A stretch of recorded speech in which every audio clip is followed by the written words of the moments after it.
జమ్మూ కశ్మీర్లోని పహల్గాంలో జరిగిన ఘోర ఉగ్రదాడిలో ప్రాణాలు కోల్పోయిన పౌరులకు కేంద్ర హోంమంత్రి అమిత్ షా, లెఫ్టినెంట్ గవర్నర్, జమ్మూ కశ్మీర్ ముఖ్యమంత్రి కలిసి శ్రద్ధాంజలి ఘటించారు. ఉగ్రదాడిలో మరణించిన వారి కుటుంబాలకు తమ ప్రగాఢ సానుభూతిని తెలిపారు. అనంతరం దాడి జరిగిన బైసరన్ ప్రాంతానికి వెళ్లి పరిశీలించారు. ఈ ఘటన నేపథ్యంలో కశ్మీర్ లోయ వ్యాప్తంగా భద్రతను కట్టుదిట్టం చేశారు. ఎలాంటి అవాంఛనీయ సంఘటనలు పునరావృతం కాకుండా ఏరియల్ సర్వైలెన్స్, డ్రోన్ల పర్యవేక్షణతో పాటు భారీగా భద్రతా బలగాలను మోహరించారు. దాడికి నిరసనగా, మృతులకు సంతాపంగా కశ్మీర్ వ్యాప్తంగా సంపూర్ణ బంద్ కొనసాగుతోంది.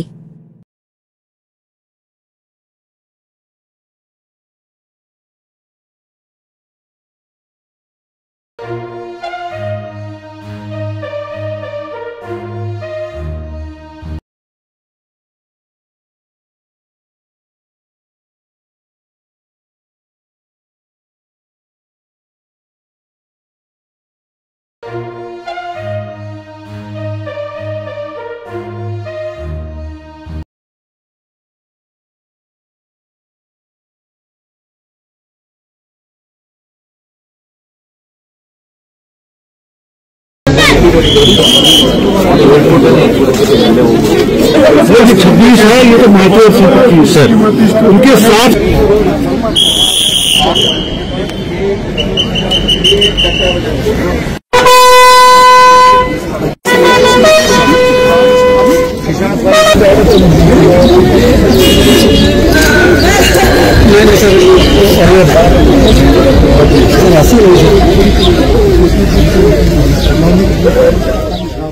జమ్మూ కశ్మీర్లోని పహల్గాంలో జరిగిన ఘోర ఉగ్రదాడిలో ప్రాణాలు కోల్పోయిన పౌరులకు కేంద్ర హోంమంత్రి అమిత్ షా, లెఫ్టినెంట్ గవర్నర్, జమ్మూ కశ్మీర్ ముఖ్యమంత్రి కలిసి శ్రద్ధాంజలి ఘటించారు.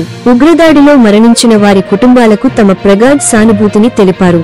అనంతరం దాడి జరిగిన బైసరన్ ప్రాంతానికి వెళ్లి పరిశీలించారు. ఈ ఘటన నేపథ్యంలో కశ్మీర్ లోయ వ్యాప్తంగా భద్రతను కట్టుదిట్టం చేశారు.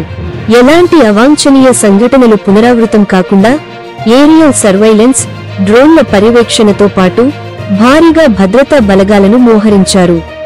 దాడికి నిరసనగా, మృతులకు సంతాపంగా కశ్మీర్ వ్యాప్తంగా సంపూర్ణ బంద్ కొనసాగుతోంది.